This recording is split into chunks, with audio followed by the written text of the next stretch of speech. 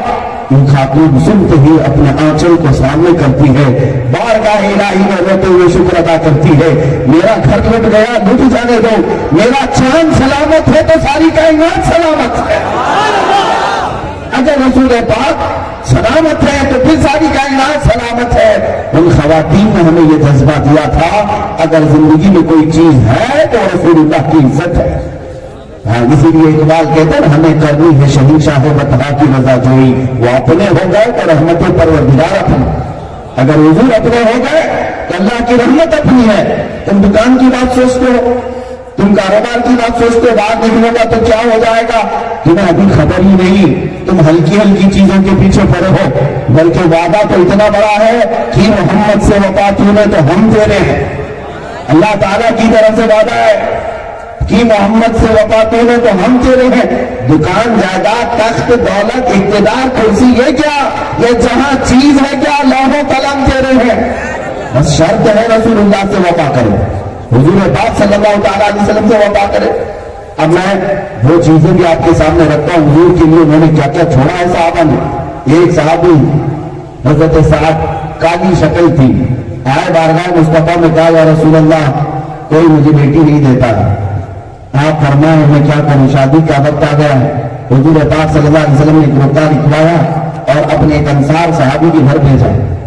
اس صحابی کے گھر میں ایک حسین و جمیل بیٹی تھی، یہ حضرت سعد جو کالے تھے گئے حضور کا پیغام لے کر اس صحابی کے پاس کہا کہ آپ کی بیٹی کے پاس میں پیغام نکال آیا ہوں۔ انہوں نے دیکھا شکل ہے صورت، یہ کیسا نوجوان ہے، کالا اور میری بیٹی بڑی خوبصورت۔ انہوں نے کہا کیا یہ شادی ہو سکتی ہے؟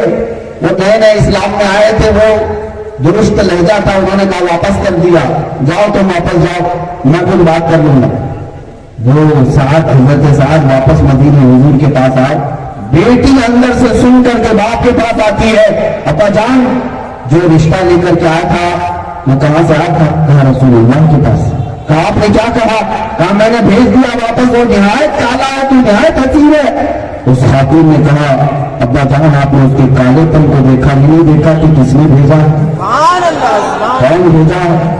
رسول اللہ نے بھیجا۔ انہیں احساس ہوا، وہ اپنی بیٹی کی بات پر دوڑے دوڑے واپس مسجد نبوی تشریف لائے۔ مسجد نبوی آ کر حضور صلی اللہ علیہ وسلم کے پاس حضرت سعد ابھی اپنا واقعہ سنا ہی رہے تھے کہ وہ باپ بیٹی کے آ گئے۔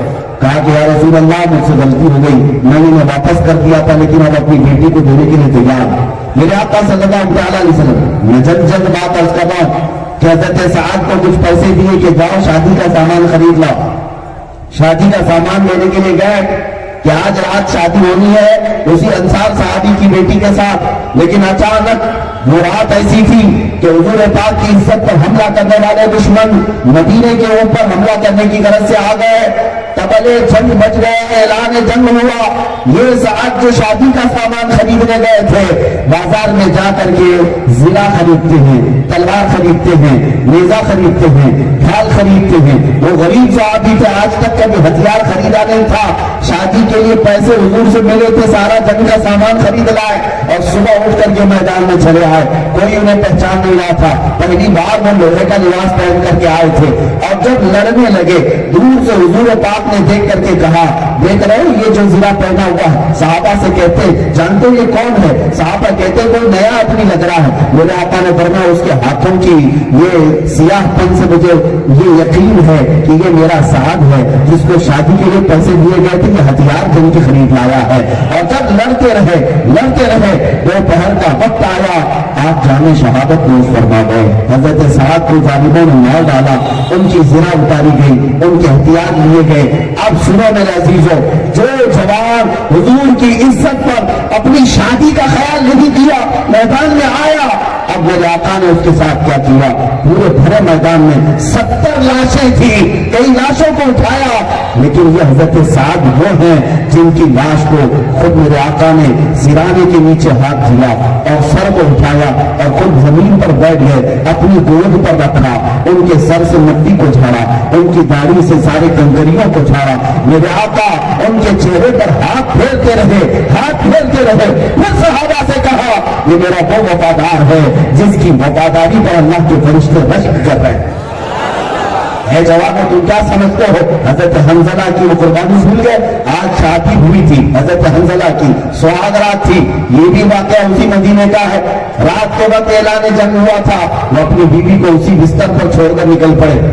کیا الوداع ہے شریک حیا؟ یہاں کئی سالوں کے بعد چھوڑنے کی بات آئے تو قائم ہوتا ہے۔ وہ شادی کی رات جو شب زفاف ہے، انسان کی سب سے خوشی کی رات، اپنی بیوی سے کہا الوداع، چاہے تو طلاق لے لو، عدت گزرنے کے بعد کسی اور سے نکاح کر لینا۔ اس خاتون نے کیا کہا تھا جانتے ہیں؟ کہا حنظلہ آپ جائیں، اللہ کے نبی کے لیے جا رہے ہیں، آپ رسول پاک کی عزت کے لیے جا رہے ہیں، خوشی سے جائیں۔ اگر صحیح سلامت لوٹیں گے، طلاق کیوں دے رہے ہیں؟ صحیح سلامت لوٹیں گے تو میں غازی کی بیوی کہلاؤں گی، اور غم نہیں ہوگا اگر شہید ہو گئے تو فخر سے شہید کی بیوہ کہلاؤں گی۔ اور حضرت حنظلہ گئے بھی اور شہید بھی ہو گئے، جن کو ملائکہ نے غسل دیا۔ میرے عزیز، ہزاروں قربانیاں صحابہ کی ہیں۔ تم کیا سمجھتے ہو ناموس رسالت کی حفاظت کے لیے گھر میں بیٹھ کر کوئی آرٹیکل لکھ کر کے یا صرف کسی خطاب میں بیان کر کے ختم ہو جائے گا؟ میں اپنے متعلق بھی کہتا ہوں کہ میں صرف تقریروں کی حد تک کی بات نہیں کرنا چاہتا۔ جس دن وقت آئے گا تختہ دار پر چڑھنے کا انشاءاللہ چون کر کے چڑھے گی۔ ہاں، اگر ہمارے گلے پر پھانسی کا دھندا آتا ہے اور نام مصطفیٰ پر آتا ہے تو ہم نے تو یہ تمنا کی ہے اگر ان سے عشق کرنا جرم ہے تو سزا دی جائے، اگر ان سے عشق کرنا جرم ہے تو سزا دی جائے، پر میری شرط اتنی ہے کہ در محبوب کو دی جائے۔ ہاں، بس ہمارا یقین بھی ہے کہ جب بھی یہ سزا دی جائے گی میرے مصطفیٰ کریم کا چہرہ سامنے ہوگا۔ اس یقین کے ساتھ میں بات کرتا ہوں، صحابہ نے بے شمار قربانیاں دی۔ اب یہ تو قربانیوں کی بات تھی، لیکن آپ کو میں بتاؤں کہ صحابہ صرف ایسا نہیں کہ مار کھاتے رہے، مارا بھی ہے، انہیں قتل بھی کیا ہے۔ جو گستاخ رسول، ابھی آپ منظری صاحب سے پوری لسٹ سن رہے تھے، اب مجھے اس کو مکمل بیان کرنے کی ضرورت نہیں، لیکن میرے آقا کے غلام ایسے تھے جنہوں نے اپنے سبوں کو مار دیا۔ ابو عبیدہ بن جراح اپنے باپ کا سر لے کر کے حضور کے پاس آئے تھے، پوچھا کیوں؟ کہا یہ بار بار جب بھی گھر میں جاتا آپ کی شان میں گالیاں دیتا تھا، مجھ سے برداشت نہیں ہوا، سر اڑا دیا، لے آیا، اگر یہ سزا ہے تو آقا آپ سزا دے دیں، میں مر جاؤں گا لیکن آپ کی گالیاں نہیں سنوں گا۔ حضور پاک کے پاس آئے، ان کی شان میں قرآن کی آیت آ گئی، لا تجد قوما یؤمنون باللہ والیوم الآخر۔ اے محبوب، یہ وہ لوگ ہیں جو اللہ اور آخرت پر ایمان رکھتے ہیں اور رسول کے دشمنوں کو کبھی دوست نہیں بناتے، چاہے وہ باپ ہو، بیٹا ہو، بھائی ہو، کوئی رشتہ دار ہو، نبی سے ہو جو بیگانہ اسی دل سے جدا کر دے، ادھر مادر برادر جان و مال ان پر فدا کر دے۔ یہی عقیدہ ہے نا ہمارا۔ سنو میرے عزیزوں، حضرت محمد بن مسلمہ، یہ حضرت محمد بن مسلمہ صحابی رسول ہیں، ان کا خلیرہ بھائی تھا کعب بن اشرف، یہودیوں کا آقا مالک، یہ گستاخیاں روز روز کرتا تھا۔ حضور پاک کے پاس وہ آئے اجازت لے کر کے، آقا آپ مجھے اجازت دیں میں اس کا سر لاتا ہوں۔ میرے آقا نے فرمایا تیرا بھائی ہے خلیرہ؟ کہا بھائی اب نہیں، میں رشتے سب رسول اللہ کی عزت سے جوڑتا ہوں۔ اور وہ گئے، کعب بن اشرف کو بلایا اور رات کے وقت اس سے کہا کہ بھائی آ جاؤ نیچے تھوڑا سا، اور کہا کہ تم بڑی عمدہ خوشبو لگاتے ہو۔ وہ خوش ہوا اور کہا ذرا مجھے بھی تمہارے سر کی خوشبو سنگنے دو۔ کعب بن اشرف اپنا سر محمد بن مسلمہ اور ابو نائلہ کے ہاتھ میں دیا۔ حضرت محمد بن مسلمہ نے اس کی گردن کاٹ کے حضور کے قدموں میں لا کر رکھ دی۔ یہ گستاخ رسول تھا، گالیاں دیتا تھا۔ حضرت خالد بن ولید حضور پاک صلی اللہ علیہ وسلم کے پاس بیٹھے تھے، ایک بدکار عورت تھی، پاگل اس کو کہا جاتا تھا لیکن حضور کی شان میں گالیاں دیتی تھی۔ حضرت خالد بن ولید اسی وقت اٹھے اور گئے اور اس کو ختم کر دیا۔ ایک نابینا صحابی ان کی باندھی تھی، وہ حضور کو گالیاں دیتی تھی، یہاں تک کہ اس سے ان کے 2 بچے بھی تھے، نابینا تھے۔ رات کے وقت اس کے پیٹ میں آپ نے خنجر مار کر ختم کر دیا۔ کہا کہ میرے گھر میں ہو، میری باندھی میں میرے بچوں کی ماں ہے، اگر نبی پاک کی شان میں گستاخی کرتی ہے تو اس کا انجام یہی ہے۔ یہ صحابہ اکرام رضوان اللہ تعالیٰ علیہ اجمعین کی تاریخ میں عرض کر رہا ہوں۔ میرے عزیزوں، ناموس رسالت کی حفاظت کے لیے 2 چیزیں ہیں۔ وہ کیا ہے؟ ایک شعر کے ذریعے سے میں بتاتا ہوں۔ ہم باطل سے ٹکرائیں گے ناموس رسالت کی خاطر، ہے